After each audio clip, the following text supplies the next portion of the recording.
Donc ouais, le domaine Ogier, c'est quand même un domaine, c'est un domaine familial depuis pas mal de générations, puisque c'est mes grands-parents des deux côtés de ma famille, du côté de mon père et ma mère qui ont planté les vignes.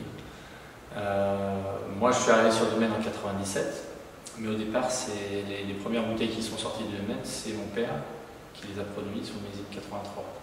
Bon alors, sur le domaine, on produit 3 côtes rôties, qui sont côtes rôties d'assemblage, et puis 2 petites sélections parcellaires, une qui s'appelle Lancement, qui est le nom du terroir, donc le lieu dit Lancement sur la partie côte blonde, c'est-à-dire sud de l'appellation, et côte rôtie Belle Hélène, qui est produite sur le terroir de Côte-Rosier, donc partie côte brune. Il faut savoir que les parcellaires, Lancement et Belle Hélène, c'est vraiment 2 tout petits volumes.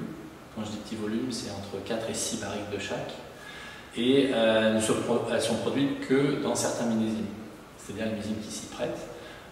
Et notre objectif chaque année au domaine, c'est vraiment de travailler sur l'assemblage. C'est-à-dire que c'est vraiment l'assemblage qui prime sur tout. On ne fera jamais les cuvées parcellaires au détriment de la première cuvée.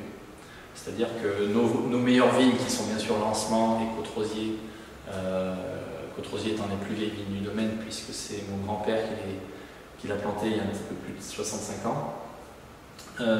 Ces vignes-là, si dans un certain millésime, on a besoin de les utiliser pour garder une qualité maximale sur l'assemblage, mais on le fera. Alors l'assemblage, lui, c'est un assemblage de 10 parcelles différentes sur toute l'appellation. Donc toutes ces parcelles ont vraiment une identité propre. Elles sont toutes en côte rôtie, donc on a la marque de côte rôtie, mais elles s'expriment vraiment. Je veux dire, chaque parcelle a son identité qu'on retrouve sur chaque millésime.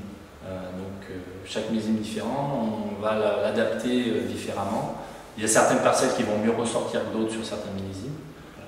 Alors, par exemple, Lancement, qui est notre plus grande parcelle en côte rôtie, il y en a toujours une toute petite partie qu'on met en bouteille séparément. Donc on va sélectionner 4 à 6 barriques. Et tout le reste, c'est-à-dire le plus gros du volume, rentre dans l'assemblage. Alors pour la cuvée d'assemblage, ce qui est très intéressant, c'est qu'on a vraiment différents types de terroirs, et à la fois des terroirs sur la partie côte blonde, et à la fois sur la partie côte brune.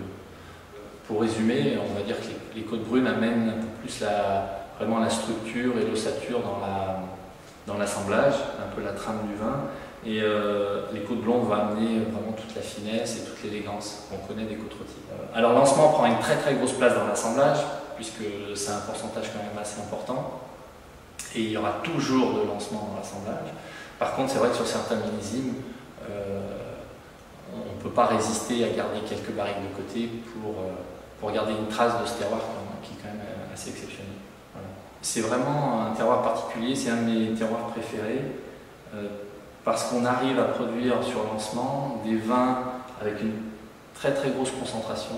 Je dirais plutôt, en parlant de concentration, on n'est pas sur de la puissance, mais plutôt sur de la densité, quoi. Vraiment de la densité. Et une élégance terrible, puisqu'on est vraiment au cœur des côtes blondes. Et alors dans certains millésimes, c'est superbe, quoi, parce que pour moi la base d'un grand vin, c'est vraiment de pouvoir allier la puissance et la concentration, mais aussi la finesse. Non, puis pour simplement conclure sur ma vision de côte rôtie, toujours en relation un petit peu avec la Bourgogne, c'est qu'on est le vignoble le plus septentrional des Côtes-du-Rhône. Donc on est le vignoble qui produit les syrahs les plus au nord, les plus septentrionales. Et c'est vrai qu'on est, et on le voit quand on fait une dégustation, par exemple de tous les crus de la vallée du Rhône-Nord, on est l'appellation où la syrah s'exprime le plus en finesse. Peut-être que certaines personnes, des fois, ont un peu l'image de côte rôtie, de vin hyper puissant, hyper musclé, ce qui n'est pas faux d'un côté, puisqu'on fait quand même des vins de grande garde et des vins très concentrés.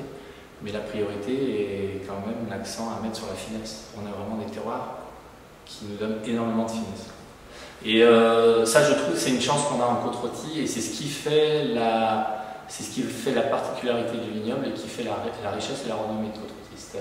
C'est qu'en fait, comme je disais, sur très peu d'hectares, on a une multitude de terroirs, une diversité énorme. Et d'où coup la chance de pouvoir travailler vraiment sur les assemblages, sur chaque millésime, et pouvoir justement sortir le meilleur chaque année.